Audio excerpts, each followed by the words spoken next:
చేయుడి, పాతగిల్లని సంచులను పరలోకమందు అక్షయమైన ధనమును సంపాదించుకొనుడి. అక్కడికి దొంగరాడు చిమ్మెట కొట్టరు. పాతగిల్లని సంచులను తయారు చేసుకోవాలంట ప్రియ దేవుని సాగమ. మన కలిగిన వాటిని అమ్మి ధర్మము చేసే ఆ గుణము ఉండాలని బైబిల్ గ్రంథము తెలియపరుస్తూ, ఆ ధర్మము చేసినట్లయితే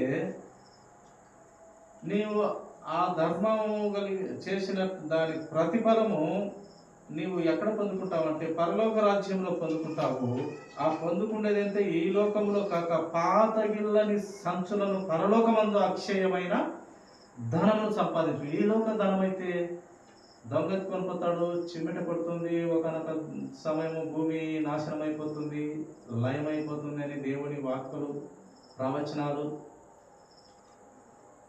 ఉన్నాయి. కనుక ఇది ఎప్పుడో ఒకసారి ఎవరి దగ్గర ఉన్న ధనం కూడా ఒక సమయము దేవుడు నిర్ణయించిన సమయములో భూమిలో ఉన్న మనుషులందరూ, పశువులు అంతా కూడా ఈ యొక్క ప్రకృతి పంచభూతాలు మొత్తం కూడా లయమై శ్వాస అయిపోతుంది.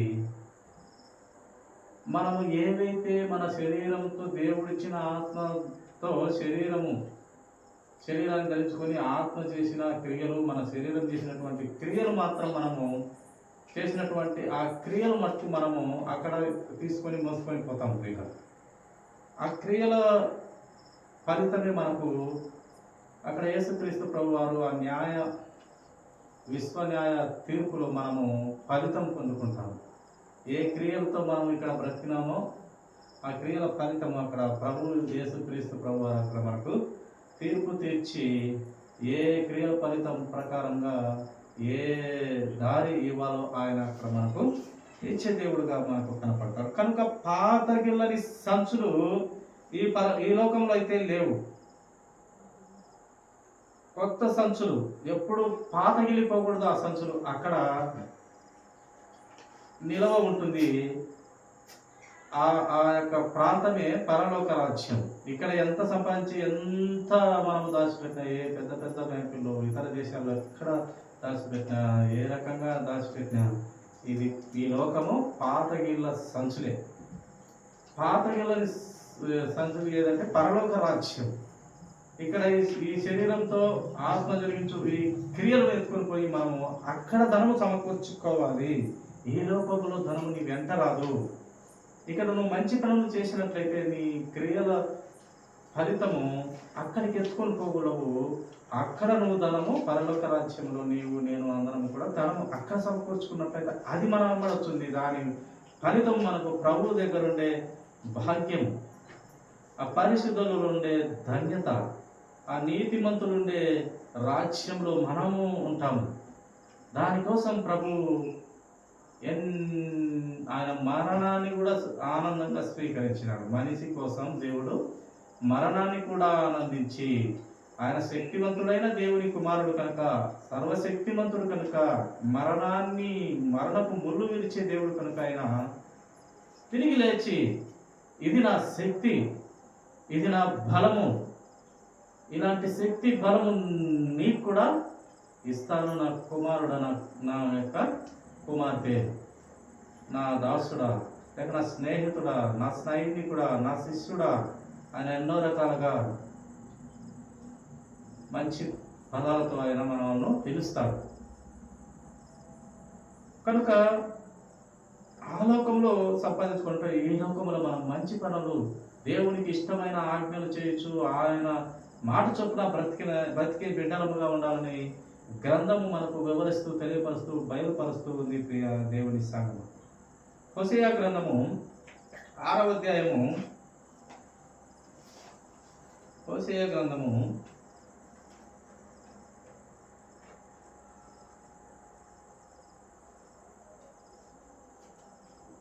6వ అధ్యాయము 3వ వచనము మాట మనము చదువుకున్నాం. ఇంకా ఈ లోకంలో ఏమేమి మనము దేవుని పిల్లలముగా ఏమేమి ఈ లోకంలో మనం సంపాదించుకోవాలి అని మనకు దేవుడు గ్రంథంలో వ్రాయించిన మాటలు కొన్నిగా మనము నెమరు వేసుకుందాము, కొన్నిగా మనము ఆయన వాక్యాన్ని ఆయన ఈ గ్రంథంలో ఆయన ఆహారం ఉంచి ఉన్నాడు.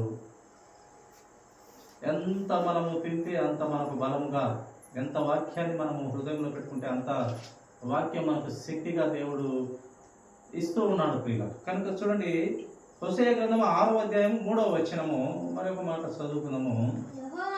యెహోవాను గూర్చిన జ్ఞానము సంపాదించుకుందాము రండి. ఈ లోక జ్ఞానము, ఈ రాజుల గురించిన జ్ఞానము సంపాదించుకుందాం రండి అని మాత్రము గ్రంథంలో వ్రాయిస్తూ పరిశుద్ధాత్మ దేవుడు వ్రాయిస్తూ లేదు. ఏం వ్రాయిస్తున్నాడు? యెహోవాను గూర్చిన జ్ఞానము సంపాదించుకుందాం రండి అని భక్తుడు ఇక్కడ వ్రాయిస్తూ వచ్చినాడు. పరిశుద్ధాత్మను పొందుకొని మనుషులను దానే పరిశుద్ధాత్మ దేవుడు వ్రాయించి, మనుషుల ద్వారానే పరిశుద్ధాత్మ దేవుడు వ్రాయించి ఆయన అమూల్యమైన ఆలోచన విధానాన్ని మనకు తెలియపరిచి ఆ సత్యంలో బ్రతకమని దేవుడు చెప్తూ ఉన్నాడు. పిల్లలు, యెహోవాను గూర్చిన జ్ఞానము సంపాదించుకుందాము రండి. యెహోవాను గూర్చిన జ్ఞానము సంపాదించుకొనుటకు ఆయనను అనుసరించుదము రండి. యేసుక్రీస్తు ప్రభు వారిలో యెహోవా జ్ఞానము తెలుసుకోవాలంటే ఏం చేయాలయ్యా నీవు, లేదా ఏం చేయాలమ్మా నీవు అంటే, ఆయన ఆలోచన విధానము తెలుసుకోవాలంటే నీవేం చేయాలంటే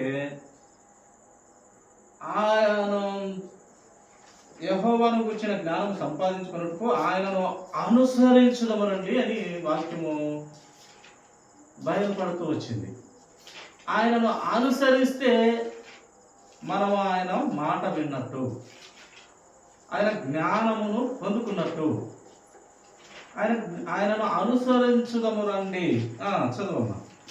ఉదయము తప్పక వచ్చు రీతిని ఆయన ఉదయించును, వర్షము వలె ఆయన మన యొద్దకు వచ్చును.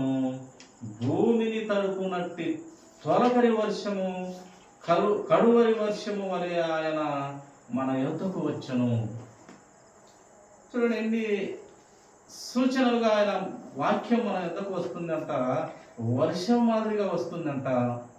భూమిని తడిపే వర్షముగా, తొలకరి వాన, కడువరి వాన వచ్చినట్టుగా ఆయన మన వద్దకు వస్తాడంట. ప్రియ దేవుని సంగమా, కనుక ప్రియ దేవుని సంగమా, మనము ఆయన జ్ఞానమును సంపాదించుకోవాలంటే ఆయనను మనము సృష్టికర్త అయిన యేసుక్రీస్తు ప్రభు వారిని అనుసరించాలి.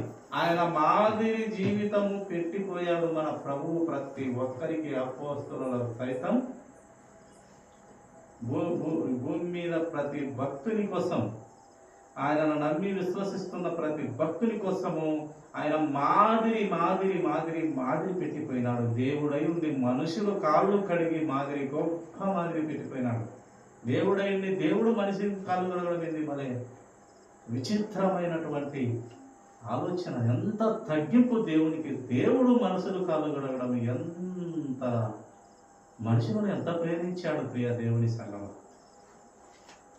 దేవుడు మనిషి ఏ పాటి వాడు నరపుత్రుడు, వాడు ఏ పాటి వాడు, వాని బ్రతుకెంత, వాని జీవం ఎంత అన్న దేవుడు మనుషుల కాళ్ళు కడిగి తగ్గింపు జీవితాన్ని మనకు మాదిరి పెట్టి చూపించినాడు మన యేసుక్రీస్తు ప్రభువారు. నిజంగా యేసుక్రీస్తు ప్రభువారు చాలా శక్తివంతమైన దేవుడు, ఆలోచనాపరుడు, చాలా బలం కలిగిన దేవుడు, ఎంతో ప్రేమ చూపించే దేవుడు.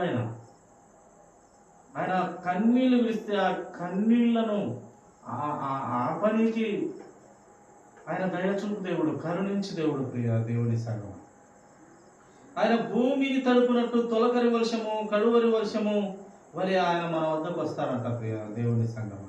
కనుక ఆయన ఆజ్ఞలు అనుసరిస్తూ ఆయనలాగా బ్రతకమని, అందుకే ఆయన మాదిరిలో బ్రతకమని, ఆయన అనుసరించి బ్రతికితే అదే నీకు జ్ఞానము, అదే నీకు బుద్ధి, వివేచన.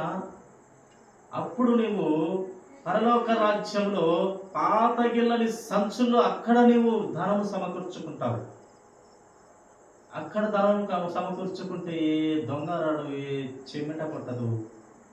అక్కడ ఉండేది అందరూ కలిసి నీతిమంతులే, యథార్థవంతులే, భక్తులే, మహాభక్తురాలు, భక్తి పరులు, యథార్థవంతులు. కనుక మనము ఆ పాతగిలని సంచులు ఆ పరలోక రాజ్యంలో మనం ఈ లోకంలో సంపాదించుకోవాల్సి ఉన్నది. మన యేసుక్రీస్తు ప్రభువారు ఎలాగా యథార్థవంతమైన ఆత్మగా పుట్టి మళ్ళీ యథార్థవంతంగా తండ్రికి ఆత్మను అప్పచెప్పుకున్నాడు. ఆయన పాపం చేయలేదు, నేరం చేయలేదు. చూపుతోనైనా, మాటతోనైనా, నడతనైనా, ప్రవర్తనతోనైనా, ఏ విధము చేతనైనాను ఆయన పాపము ఆయన అంచుకు రాలేదు. పాపులతో తిరిగినప్పటికీ నీ పాపము ఆయన అంచులకు రాలేదు. అంత పవిత్రతగా మనలాంటి శరీరంతో పుట్టి బ్రతికి మనకు మాదిరి చూపి మనుషుల కాళ్ళు కడిగి ఆయన ఇలాగ బ్రతకండి, ఇలాగ మీరు కూడా చేయండి, తగ్గింపు కలిగి ఉండండి. మీరు తగ్గిస్తే నేను హెచ్చిస్తాను, నన్ను ప్రేమిస్తే నిన్ను ప్రేమిస్తాను, నన్ను ఘనపరిస్తే నిన్ను ఘనపరుస్తాను, నా మాట వింటే నిత్య జీవిస్తాను, జీవ జల బుగ్గలు ఇస్తాను, జీవవృక్ష ఫలాలు ఇస్తాను, ఎంతో మందికి పెద్దగా నిన్ను నిలబెడతాను, దేవదూతలకు బోధ చేసే అవకాశం సంఘానికి ఇస్తాను. సంఘం అనగా ఎవరు? మనమే. ఆయన రక్తంలో కడగబడిన ప్రతి బిడ్డ, ప్రతి విశ్వాసి సంఘముగా మారుతాం. మనం సంఘం అంటే ఏదో ఎవరో కాదు. ఆయన రక్షణలో వచ్చినటువంటి ప్రతివారు సంఘమే. ఆ సంఘానికి దేవదూతలకు బోధ చేసే అవకాశం ఇస్తాను, మిమ్మల్ని అక్కడ తలగా పెడతాను అని ఆయన చాలా పరలోక రాజ్యంలో మన ఆ పట్టణాన్ని చూస్తే చాలు ధన్యత మనకు. అందుకే ప్రభు ఒక మాట చెప్పాను. ఏం చెప్పాడంటే, ఒక అల్పుడు పరలోక రాజ్యములో చేరితే బాప్తీసమిచ్చు యోహాను కంటే గొప్పవాడు, పై నుండి వచ్చినటువంటి బాప్తీసమిచ్చు యోహాను కంటే గొప్పవాడు, లేదా నేను పుట్టినటువంటి మరియ తల్లి కన్నా గొప్పవాడు. ఒక ఆమె 10 మందిలో అయ్యా యేసయ్యా, అయ్యా బోధకుడా, నువ్వు చాలా ప్రసంగిస్తున్నావు, నువ్వు ఏదో గొప్ప చేస్తున్నావు, ఏదో వింతలు చేస్తున్నావు, ఆశ్చర్యకారాలు చేస్తున్నావు, కానీ నీవు కుడిచినటువంటి తాగినటువంటి ఆ చనుమనలు గొప్పవి, నిన్ను మోసిన గర్భము గొప్పది ఆమె అని చెప్పినప్పుడు ప్రభు అన్నాడు, నిజమే అమ్మా బంగారు తల్లి, నువ్వు చెప్పింది నిజమే కావచ్చు, కానీ నన్ను మోసి గర్భంలో 9 నెలలు మోసి నన్ను పుట్టించినప్పటికీ నీ వాక్యము ప్రకారము నడుచుకొని వాక్యముతో కట్టబడితే ఆమె కన్నా గొప్పవారు. వాక్య ప్రకారం నడుచుకున్న నా పిల్లలు వాక్యంతో నడుచుకుంటే, సత్యములో బ్రతుకుతే మరియమ్మ కన్నా గొప్పవారు. నేను పుట్టిండొచ్చు ఆమె కడుపున, పరిశుద్ధునిగా నేను పుట్టిండొచ్చు, ఆమె దగ్గర పాలు తాగిండవచ్చు, గొప్ప విషయమే. అయినను ఆమె కన్నా గొప్పవారు ఎవరైతారు అంటే, వాక్యము చదివి వాక్య ప్రకారంగా బ్రతికిన వారు చాలా గొప్పవారు అని ఆయన చెప్పినారు. మరొకసారి కలువ శిలువలో ఆయనతో కొంతమంది ఇలా అంటారు, ఇదిగో నీ తల్లి, ఇదిగో నీ సహోదరులు అంటే, అప్పుడు ప్రభు అన్నమాట అంటే ఆయన అంత అమూల్యమైన శక్తివంతమైన బలము కలిగిన మాటలు మాట్లాడినాడు. ఒక సాధారణ మనిషిని ఎంతలా ప్రేమించిన దేవుడు ఆయన కన్న తల్లి కన్నా ఎక్కువగా ప్రేమించినాడు. నిజంగా బాప్తీసమిచ్చు యోహాను పరలోకం నుండి పంపబడిన వాడు అయినప్పటికీ ఆయన పరలోక రాజ్యంలో ఒక అల్పుడు చేస్తే ఆయన కన్నా గొప్పవాడు అంటూ వచ్చినాడు. ఇదిగో నీ తల్లి, ఇదిగో నీ నీ సహోదరులు అన్నప్పుడు ఎవరు నా తల్లి, ఎవరు నా సహోదరులు, ఎవరయ్యా? తండ్రి ఆజ్ఞల ప్రకారం నడుచుకున్న వాడు నా తండ్రి, నా సహోదరుడు, నా శిష్యుడు, నా దాసుడు, నా స్నేహితుడు, నా ప్రాణము, అందుకే ఈ ప్రాణం పెడుతున్నాను అన్నాడు. కనుక ప్రియ దేవుని సంగమా, ఆయన తండ్రిని సైతం, కడుపున పుట్టిన తల్లిని సైతం, తోడబుట్టిన వారిని సైతం కూడా గొప్పగా చెప్పలేదు. కానీ వాక్య ప్రకారము, ఆయన ఆజ్ఞ ప్రకారము నడుచుకొని బ్రతికిన బిడ్డల గురించి చాలా గొప్పదైన మాట మన ప్రభువు మాట్లాడగా మనము చాలా చోట్ల గ్రంథంలో చూస్తాము. అంత గొప్ప దేవుడు యేసుక్రీస్తు ప్రభువారు ప్రియుల. కనుక ఆయన ఎలా వస్తాడంట? ఉదయమున సూర్యుడి ఉదయించు సూర్యుడి వలె వస్తాడు.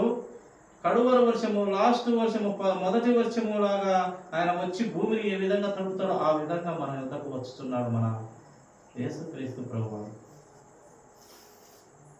కనుక ఆయనను అనుసరించే బిడ్డలముగా మనము బ్రతకమని దివ్య గ్రంథము యేసుక్రీస్తు ప్రభువారు మనకు బయలుపరుస్తూ ఆయన ప్రేమనంతటిని తెలియపరుస్తున్నారు. ఫిలిప్పీలకు రాసినటువంటి పత్రిక 3వ అధ్యాయము, ఫిలిప్పీలకు రాసినటువంటి పత్రిక 3వ అధ్యాయము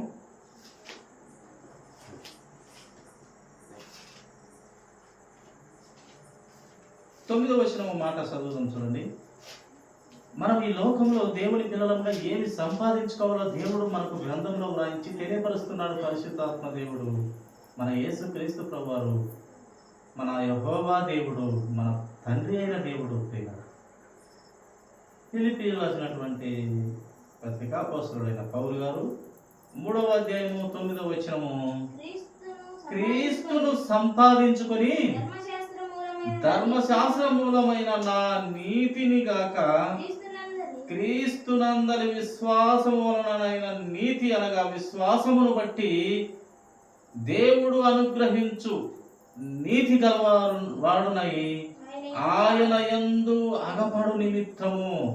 ఆయన యందు ఆయన ఏం చెప్పినాడు యేసుక్రీస్తు ప్రభువారు? మీరు తల ఎత్తుకొని నా రాజ్యంలో ఉండాలి, తల దించుకొని ఉండవద్దు. నేను మీకు తీర్పిచ్చేటప్పుడు కూడా ఎలా ఉండాలి? నా పిల్లలు, నన్ను అంగీకరించిన బిడ్డలు ఎలా ఉండాలి?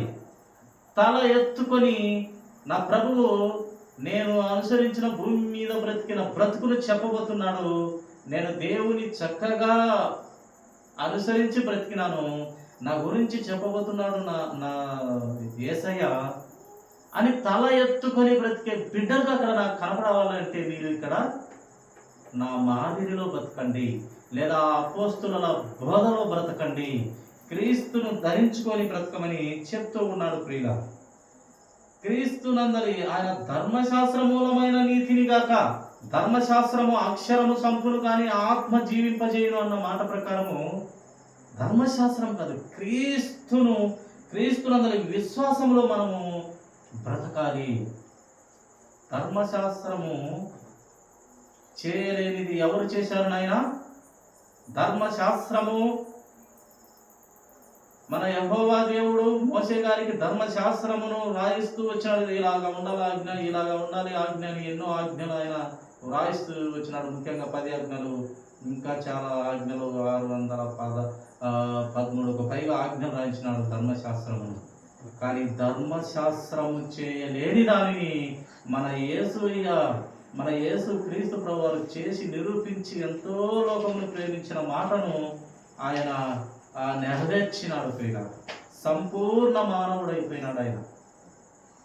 మొదటి మానవుడు సంపూర్ణ మానవుడు కాలేదు, కానీ ఆదాము రెండవ మానవుడైనటువంటి యేసు క్రీస్తు ప్రభువారు సంపూర్ణమైన పరిపూర్ణమైన మానవుడుగా అయి ఆయన ప్రత్యక్షతలో ఉండాలి. అందుకే ఒక ప్రవక్తను పంపిస్తాను మోషే లేక అబ్రహామా, ఆయన మాట మటుకు మీరు వినాలి నాయన, ఆయనే మీకు దిక్కు, ఆయన రక్తమే మీకు రక్షణ.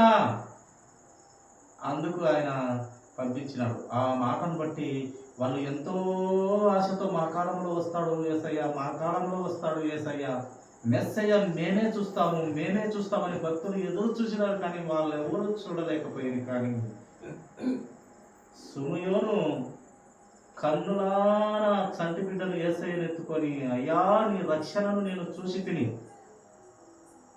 నీ రక్షణ చూసి తిని, పరిశుద్ధ ఆత్మదేవుని ద్వారా నేను పొందుకున్న వాగ్దానము, నిన్ను చూడక నేను మరణమే అవ్వనని వాగ్దానం పొందుకొని ఉంటుంది. ఇప్పుడు కన్నులారా నిన్ను చూసి తినయ్యా నాథా, నీ రక్షణ కన్నులారా చూసి ఇంకా నాకు మరణం ఇవ్వు అన్నాడు. ఇంకా నేను మరణం అవుతాను, నిన్ను చూశాను, నేను మరణం అవుతాను, నాకు రక్షణ వచ్చింది. నాకే కాదు సర్వ సృష్టికి రక్షణ కలుగజేసి ఇవ్వబోతున్న సృష్టికర్త అయిన ఆ చంటి బాలుని చూశాను తండ్రి అని ఆయన ఆ ప్రభువును బట్టి కృతజ్ఞతాస్తుతులు తండ్రికి చెల్లించాడు. క్రీస్తును చూడకుండా ఆయనకు మరణమే లేదని పరిశుద్ధాత్మ దేవుడు బయలుపరిచినాడు ఆయనకు సమయంలో. కనుక అట్టి సృష్టికర్తను సమయను చిన్న బాలుడు తన చేతుల్లోకి ఎత్తుకొని చూసినాడు. ఆ రక్షణ చూసి ఆయన సర్వ సృష్టికి రక్షణ వచ్చిందని సంతోషపడి ఆయన అప్పుడు మరణించినట్టుగా మనము గ్రంథంలో చూస్తాం ప్రియులారా. కనుక ధర్మశాస్త్రం ఏది చేయలేకపోయినో అది క్రీస్తు ప్రభువారు చేసి చూపించాడు. ధర్మశాస్త్రము చాలా కఠినమైన ఆజ్ఞలతో ఉండేవి. తప్పు చేస్తే, వ్యభిచారం చేస్తే రాళ్లతో కొట్టి చంపమని దేవుని ఆజ్ఞగా ఉండేది. కానీ మన ప్రభువు వారు మనకు చాలా ఆజ్ఞల్లో మనకు వెసులుబాటు, అవకాశాన్ని మార్చి ఇలా వద్దు, అవకాశం ఇద్దాం. ఏదో పొరపాటున హత్య చేసిండొచ్చు, తెలిసి తెలియని పరిస్థితుల్లో ఒకరిని హత్య చేసిండొచ్చు. మారు మనసు కలిగితే, పాప క్షమాపణ నిమిత్తము ప్రాయచిత్తము కలిగితే అవకాశం ఇస్తాను. మళ్ళీ తిరిగి బ్రతుకు మార్చుకొని క్రీస్తులో కొత్త జీవితంగా బ్రతుకనే అవకాశం ఇస్తూ ఆయన ఎన్నో ఆజ్ఞలను మనుషుల ప్రయోజనంగా ఆయన మార్చినాడు. కనుక ధర్మశాస్త్రం చేయలేని దాన్ని మన ప్రభు వారు నెరవేర్చినాడు. పరిపూర్ణ మానవుడు కదా ఆయన, దేవుని సర్వోన్నతుడి అద్వితీయ కుమారుడైన. కనుక ఆయన పరిపూర్ణ మానవుడు, రెండవ మానవుడుగా ప్రియ దేవుని సంఘం. సామెతల గ్రంథము 3వ అధ్యాయము, సామెతల గ్రంథము 8వ అధ్యాయము 7వ వచనం ఒక మాట చూస్తాం ప్రియ దేవుని సంగమా.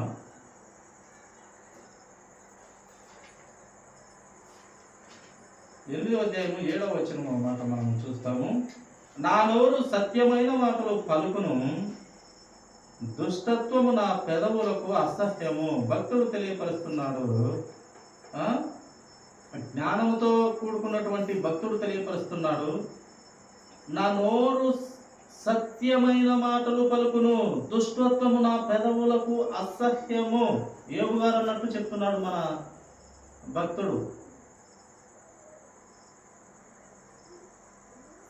యోబు గారు ఏమన్నాడు? ఆయన చెడుతనమును అసహించుకున్నట్టుగా మనము గ్రంథములో చూస్తాము. ఆయన నీతివంతుడు రాయబడుతూ చెడుతనమును అసహించుకున్నాడు. అంతే. చెడుతనం అనే మాట అది ఆయన ఒంటిలో ఎముడ్చదు. చెడ్డగా కనపడితే ప్రాణమైన ఇడిచేస్తారు, కానీ ఆ చెడ్డతనం అనే ఆలోచన దరితాపులకు రానివ్వలేదు యోబు గారు. అదే మాట ఇక్కడ భక్తుడు సామెతల గ్రంథంలో సొలొమోను రాజు గారు రాయిస్తున్నాడు. నా నోరు సత్యమైన మాటలు పలుకును, దుష్టత్వము నా పెదవులకు అసహ్యము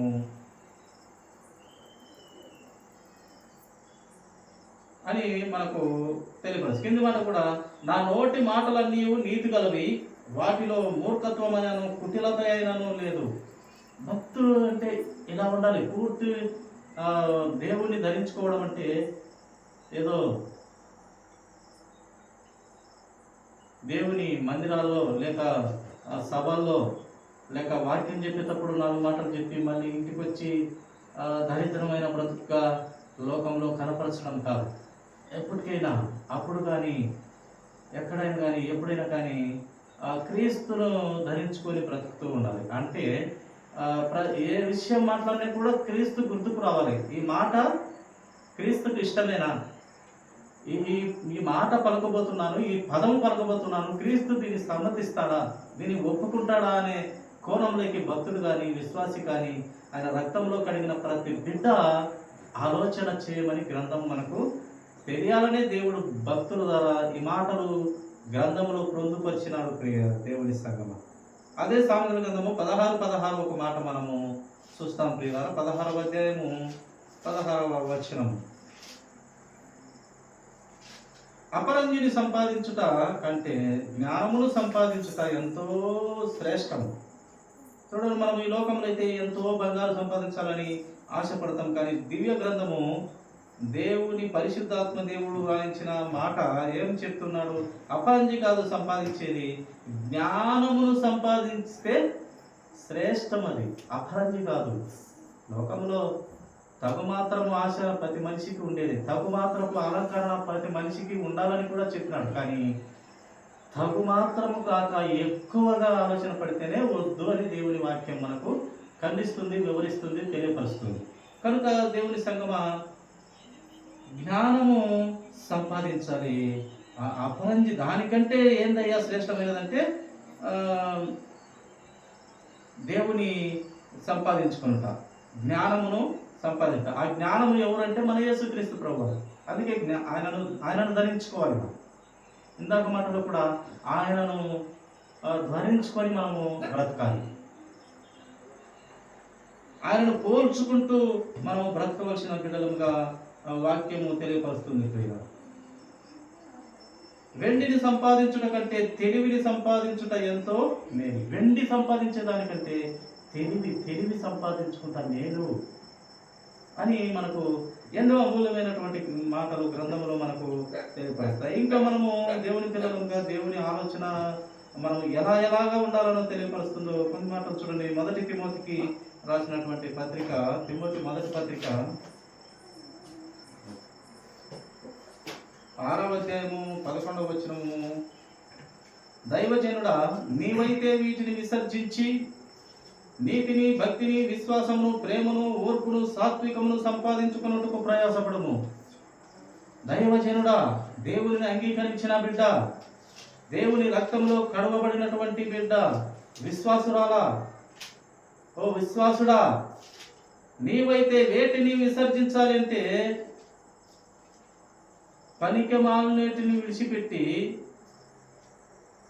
నీతిని, భక్తిని, విశ్వాసమును, ప్రేమను, ఓర్పును, సాత్వికమును సంపాదించుకున్నటకు ప్రయాసపడము. ఈ సంపాదించుకుంటే అంటే మనకు ఆ పాతగిలని సంచుల్లో మనము ఆ యొక్క దేవుడి ఇచ్చే ఆ బహుమానము లేక ఆ జీతము మనము సంపాదించుకుంటాం. ఏటిని సంపాదించుకుంటే అది సంపాదించుకుంటాం. మనము నీతిని, భక్తిని, విశ్వాసము, ప్రేమ, ఓర్పు, సాత్వికము సంపాదించుకుంటే మనము చిమ్మెటలు కొట్టవేయబడినటువంటి ధనము, దొంగలు ఎత్తుకుపోయినటువంటి ధనము పరలోక రాజ్యంలో మనము సంపాదించుకుంటాము. అలాగే తండ్రి మనకు దేవుడు ఏం తెలియపరుస్తున్నాడు? కొరింథీయులకు రాసినటువంటి మొదటి పత్రికలో 9వ అధ్యాయం 19వ వచనము మాట చూస్తాము. 9:19లో ఏం దేవుడు తెలియపరుస్తున్నాడంటే, నేను అందరి విషయము స్వతంత్రుడను, ఎక్కువ మందిని సంపాదించుకున్నట్టుకై అందరికీ నన్ను నేనే దాసునిగా చేసుకుంటుని. యేసుక్రీస్తు ప్రభు వారు కాళ్ళు గడిగి తగ్గింపు గుణము ఎలాగా మనకు కనపరిచినాడో మన ప్రభువు ఇక్కడ అపోస్తలుడైన పౌలు గారు అది కనపరుస్తూ ఉన్నాడు. ప్రియుల, నేను అందరి విషయమై స్వతంత్రుడనై ఉన్నాను, అందరి విషయంలో స్వేచ్ఛ కలిగి ఉన్నాను. ఎక్కువ మందిని సంపాదించుకున్నట్టుకై నేను ఎక్కువ మందిని సంపాదించుకోవాలి, అనగా ఎక్కువ మందిని ప్రేమించాలి. వారు మంచివారే కానీ చెడ్డవారే కానీ ఎక్కువ మందిని నేను సంపాదించుకున్నట్టుకై అందరికీ నన్ను నేనే దాసునిగా చేసుకుంటుని. దాసుడైపోయినాడంట. ఆయన జ్ఞానము, ఆయన ఎవరి దగ్గర జ్ఞానం నేర్చుకున్న? గమలీయేలు పాదాల చెంత ఆయన జ్ఞానం నేర్చుకున్నాడు పౌలు గారు. అంత జ్ఞానవంతుడు, అంత జ్ఞాన సంపన్నుడు ఏమంటున్నాడంటే, అందరినీ సంపాదించుకునే నిమిత్తము నేను నన్ను నేనే అందరికీ దాసునిగా చేసుకుంటుని. అందరినీ సంపాదించుకోవాలంటే నేను ఎలాగున్నా వాళ్ళకు పెద్దగా కాదు, వాళ్ళకు పెద్దగా ఉంటే నేను వారిని సంపాదించుకోలేను, వారికి దాసునిగా, వాళ్ళు చెప్పింది నేను చేస్తే వాళ్ళను సంపాదించుకుంటాను నేను అని చెప్తున్నాడు. అంటే ఒక రకంగా యేసుక్రీస్తు ప్రభు వారు మనుషుల కాళ్ళు గడిగినట్టు దాసుడుగా మారి మనుషుల కాళ్ళు గడిగినాడు. అంత తగ్గింపులోకి వచ్చినాడు. ఈయన కూడా అంత తగ్గింపు మాటగా ఇక్కడ మనకు కనపడుతున్నాడు. దేవుని పిల్లలకు ఆ తగ్గింపు లక్షణాలు ఉండమని దివ్య గ్రంథము మనకు బయలుపరుస్తుంది. చివరి మాట మత్తయి సువార్త 6వ అధ్యాయం 33వ వచనము. చివరి మాట మత్తయి సువార్త 6వ అధ్యాయము 33వ వచనం చూడండి. కాబట్టి మీరు ఆయన రాజ్యమును నీతిని మొదట వెతుకుడి, అప్పుడు అవన్నీ మీకు అనుగ్రహింపబడని. ఇవన్నీ మనము పొందుకోవాలంటే, దేవుని ఆశీర్వాదము, దేవుని దీవెన మనం పొందుకోవాలంటే, లేక ఆ చిరిగిపోయిన సంచుల్లో కొట్టివేయబడినటువంటి ధనం మనం సంపాదించుకోవాలంటే ముందు మనం ఏం చేయాలంట? మొదటగా ఆయన నీతిని, ఆయన రాజ్యం వెతుకుతే ఇవన్నీ ఆటోమేటిక్గా లోకంలో సంబంధమైన ప్రతి విధమైన ఆశీర్వాదము, లేక ప్రతి విధమైన దీవెన, ప్రతి విధమైన సంతోషము, దుఃఖము, అన్నీ సంతోషము, దుఃఖము అన్నీ అనుభవించితేనే జీవితం. అందుకే దేవుడు అన్నీ పరిచయం చేస్తుంటాడు. మనకు ఆరోగ్యం ఇస్తాడు, అప్పుడప్పుడు అనారోగ్యం ఇస్తాడు. నీకు అన్నీ తెలియాలి మనిషికి.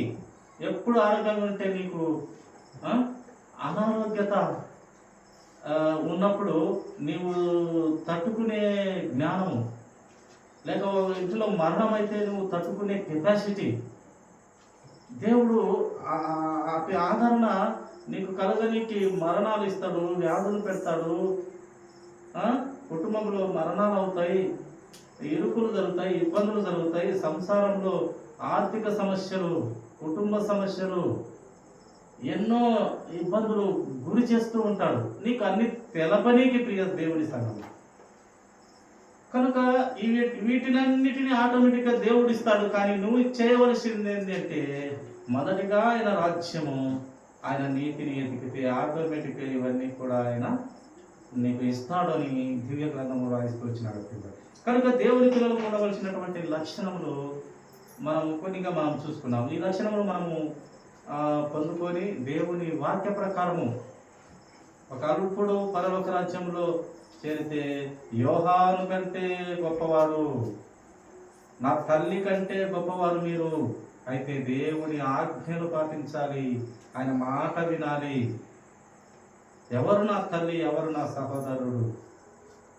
దేవుని ఆజ్ఞ పాటించిన వాడు నా సహోదరుడు, నా తల్లి అని యేసు ప్రభు చెప్పినాడు. ప్రియుల సొంత తల్లిని సైతం ఆయన పక్కన పెట్టేసి ప్రజలను అంతలా ప్రేమించిన దేవుడు మన అద్వితీయ దేవుడు యేసు క్రీస్తు ప్రభు వారు ఒక్కరే మాత్రం. కనుక అట్టి దేవుని కలిగి ఉన్న మనము ఆయన చిత్తములో ఆయన జ్ఞానం పొందుకుంటూ మనము ప్రతినిత్యము, ప్రతి దినము, ప్రతి క్షణము గడియ ఆయన ఆలోచనలో మనం బ్రతకాలని దేవుడు కోరుతున్నాడు. అట్టి జ్ఞానము, బుద్ధి, వివేచన పరిశుద్ధాత్మ దేవుడు మెండుగా ప్రతి బిడ్డను దయచేయును గాక. ఈ కొద్ది మాటలు దేవుడు దీవి